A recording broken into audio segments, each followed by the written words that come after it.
안녕하세요. 신규 분양 아파트 전세 계약 절차로 찾아뵙게 된 혜자입니다. 본 영상의 상위 카테고리는 DIY 리포트죠.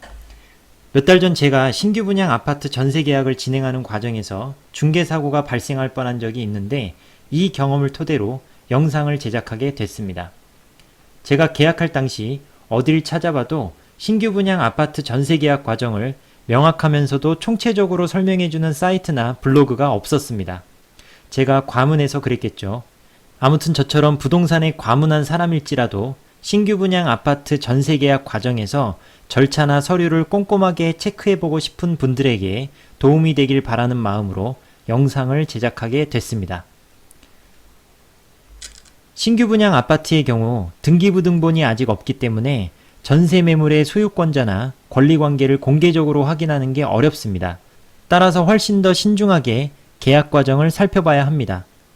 전세 계약, 법적으로는 임대차 계약이죠. 계약은 쌍방이 대등한 관계에서 진행되는 게 원칙이지만 집주인인 임대인에 비해 세입자인 임차인은 훨씬 더 위험에 노출되기 쉬운 구조입니다. 세입자인 임차인 입장에서는 전세금이 사실상 전재산인데 새 집에 입주하기 전에 먼저 집주인인 임대인에게 전세금을 건네야 하기 때문에 사고가 발생할 경우 임차인이 99% 피해를 볼 수밖에 없습니다. 아무리 공인중개사나 공제증서가 있다고 해도 말이죠. 계약금을 건네기 전까지는 흥정이라도 할 수 있지만 일단 계약금이 임대인에게 건너가고 나면 계약에 문제가 있어도 사실상 계약금을 온전하게 회수할 수 있을지는 끝까지 가봐야 알 수 있습니다. 법은 아직도 멀고 무엇보다 겁나 비쌉니다. 자, 그래서 결국 두 눈 부릅뜨고 전세금을 내 손으로 지키겠다는 각오로 하자없이 계약이 이루어질 때까지 절차나 서류에 문제가 없는지 직접 꼼꼼하게 살펴볼 수 있는 최소한의 지식과 정보를 알고 있어야 합니다. 본 영상은 신규 분양 아파트 전세 계약을 진행하는 데 있어서 살펴봐야 할 최소한의 정보를 제공하기 위해 제작됐습니다. 제가 직접 겪은 경험을 토대로 한 만큼 생생하게 전달드리겠습니다. 누구나 기본적으로 매물 자체에 대한 관심은 높죠. 매물이 남향인지, 로열층인지, 결로가 있는지, 맞바람이 부는지 꼼꼼하게 살펴봅니다.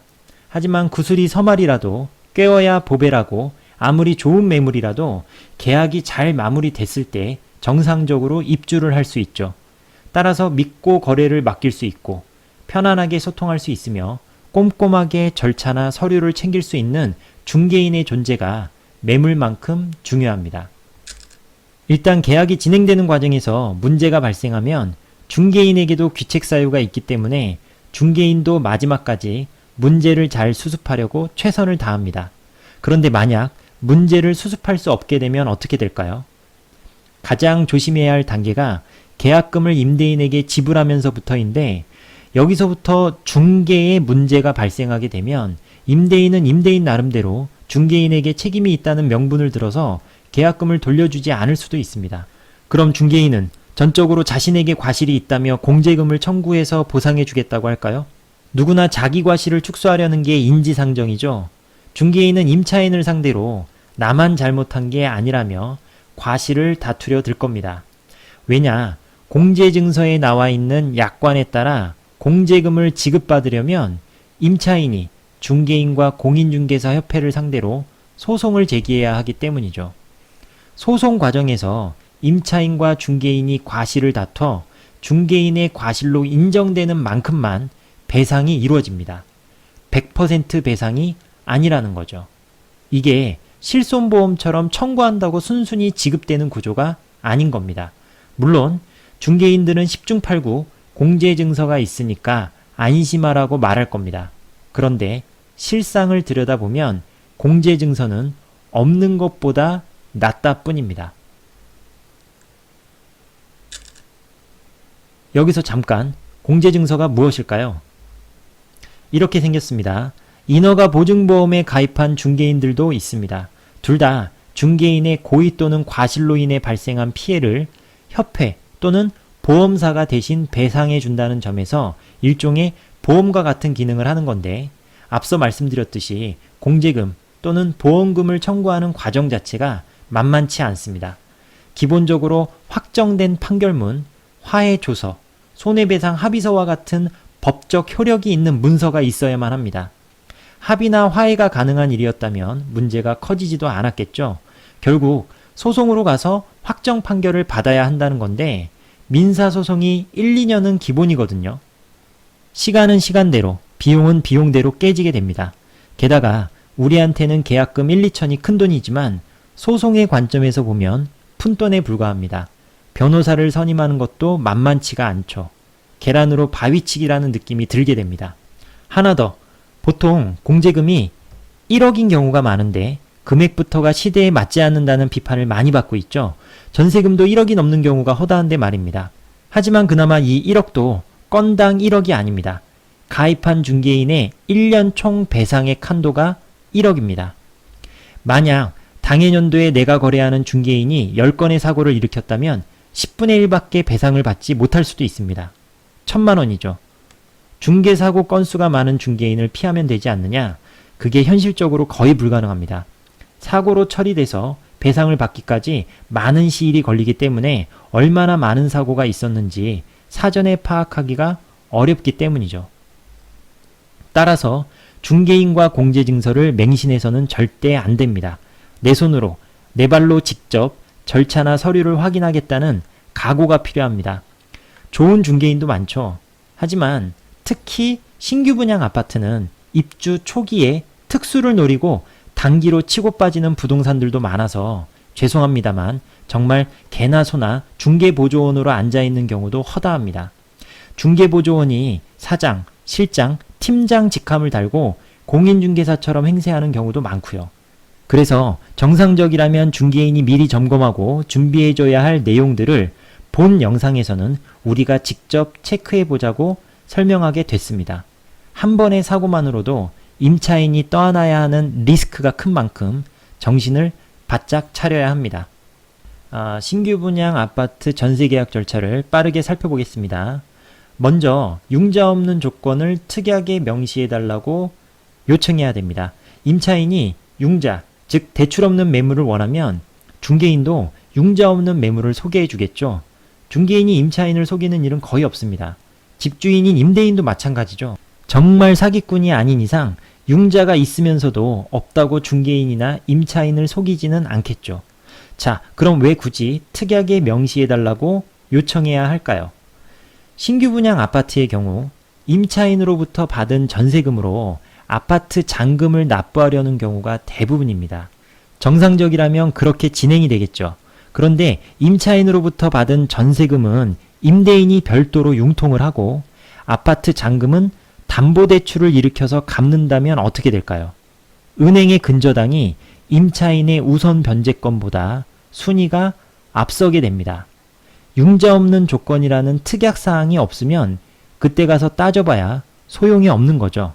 물론 이를 막기 위해 전세금을 임대인이 아니라 건설사 계좌로 직접 납부하는 경우도 있고 임대인이 잔금을 납부할 때 임차인이 동행하는 경우도 있고 다양한 상황 대처가 가능한데 특약사항에 융자 없는 조건이라고 명시한다면 법적으로 더 안전하겠죠.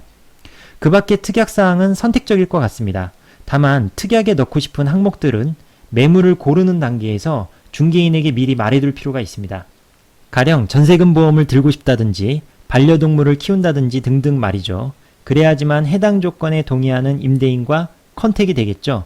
물론 특약사항이 많으면 많을수록 매물 선택의 폭이 줄어드는 것 또한 감수해야만 합니다. 두 번째로 중개인에게 전세대출을 받겠다고 고지해야 합니다. 이건 중개인 쪽에서 먼저 점검해야 하는 내용이기도 하지만 임차인도 다시 한번 얘기해 두는 게 좋습니다. 그래야지만 나중에 전세대출을 받는 과정에 필요한 많은 서류들을 당당하게 요구할 수 있기 때문이죠. 매물을 확인했다면 다음은 임대인의 명의를 확인해야 합니다. 일반 아파트의 경우에는 등기부등본이라는 공적 장부를 누구나 손쉽게 열람할 수 있기 때문에 임대인의 명의는 물론 근저당, 즉 대출이 얼마나 있는지, 세금 체납으로 가압류가 있었는지 등의 권리관계를 쉽게 확인할 수가 있습니다. 하지만 신규 분양 아파트의 경우에는 아직 등기가 없기 때문에 임대인의 명의를 확인하는 게 좀 번거롭습니다. 일단 임대인이 아파트 분양을 받으면서 분양 건설사로부터 받은 분양 계약서 혹은 공급 계약서가 기본이 되는데 이건 임대인의 개인 서류죠. 그래서 계약이 진행되기 이전에는 임대인이 분양 계약서나 공급 계약서를 사진으로 찍어서 중개인을 통해 보내줍니다. 사진 기록이 중개인과 임차인의 휴대전화에 다 남기 때문에 명의만 확실하다면 괜찮은 겁니다. 다만 이를 크로스 체크할 필요가 있는데 입주지원센터라고 하는 일종의 분양건설사 데스크에 전화를 해보는 겁니다. 입주가 마무리될 때까지 아파트 단지 내에 사무실이 있기 때문에 직접 방문해서 확인해도 되고요. 물론 이런 일련의 과정은 기본적으로 중개인이 다 해줍니다. 안 하거나 모르는 중개인들하고 엮일 수도 있으니까 직접 확인해 볼 뿐이죠. 명의를 확인했다면 다음으로는 가계약금을 지불합니다. 가계약금이라는 용어를 현장에서는 사용하지 않을 수도 있습니다. 어쨌든 계약서를 작성하고 계약금을 주고받기 전까지 현재 매물을 잡아두기 위해서 지불하는 거죠. 계약을 진행하겠다는 의사표시인 셈입니다. 가계약금은 보통 1,200만 원 수준이지만 상황에 따라 가변적이고요. 가계약금 역시도 임대인 명의의 계좌로 송금해야만 합니다. 그러려고 임대인 명의를 확인한 거죠. 반드시 임대인 명의의 계좌를 받아서 송금합시다. 자, 그리고는 실계약 날짜를 조율해야겠죠. 계약날이 되면 통상 중개인이 계약서의 중요한 부분은 미리 다 작성해 놓기 때문에 임대인과 임차인은 내용을 확인하고 수정사항이 있으면 그 부분을 논의하게 됩니다. 먼저 계약서에 앞서 말씀드렸던 특약사항이 빠짐없이 기록됐는지 확인합니다.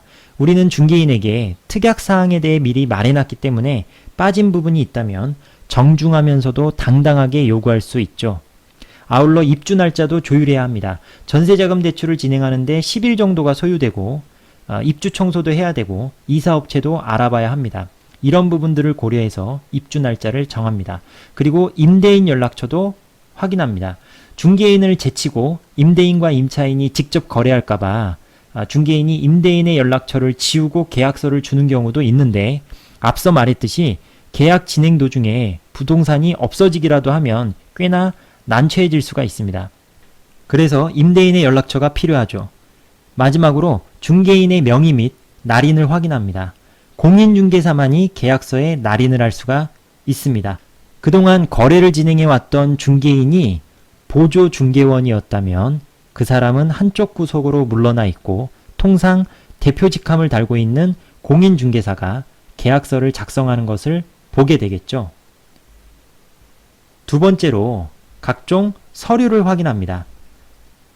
우리가 확인한 전세계약서, 그리고 계약금 영수증, 세 번째로 중개대상물 확인설명서, 이거는 말 그대로 매물의 특성이나 상태를 알려주는 설명서입니다.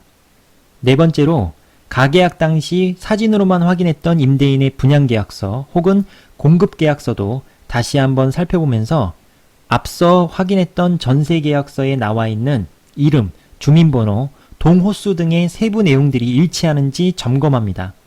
다섯 번째로 공제증서 또는 인허가 보증보험은 없는 것보다 낫다고 했죠. 절대 맹신하지 맙시다. 다만 없으면 달라고 요구해야 합니다. 겉면만 출력해서 주지 말고 약관사항까지 전부 볼 수 있도록 뒷면까지 출력해달라고 합시다. 여섯 번째 사용승인서와 일곱 번째 입주 안내문은 나중에 전세대출을 받을 때 필요한 서류입니다. 준비가 안 돼 있다면 앞서 말했던 입주지원센터에 전화 한 통 겁시다. 팩스로 받아볼 수 있습니다. 임대인 통장 사본도 마찬가지로 전세대출 시 필요하니까 챙겨둡시다. 대리계약인 물건은 추가로 확인해야 할 사항이 있습니다. 오른쪽에 있죠. 임대인이 해외 체류 중이거나 군복무 중이거나 기타 직접 계약할 수 없는 상황이라면 대리인, 주로 부모, 자녀 또는 배우자겠죠. 대리인이 계약을 진행하게 되는데 이 경우에는 반드시 인감이 날인된 위임장, 본인이 직접 발급한 인감증명서, 그리고 임대인과 대리인의 관계를 증명할 수 있는 임대인의 가족관계 증명서가 필요합니다. 이게 전세자금 대출을 받을 때도 필요하기 때문에 절대 대충 넘어가지 마시고 꼭 서류를 챙깁시다. 다만 현장에서는 이따위 서류가 다 뭐냐, 그냥 임대인이랑 직접 계약한 것처럼 꾸며서 계약을 진행하자고 이야기할 수도 있습니다. 원칙상 이렇게 하면 안 되죠. 그런데 옛날에는 이런 식으로 진행을 한 경우가 종종 있었습니다.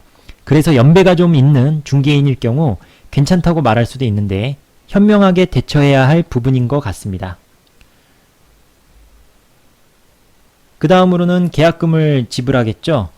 전세금의 10%니까 전세금이 1억이라면 계약금이 1,000만 원이 되는 겁니다.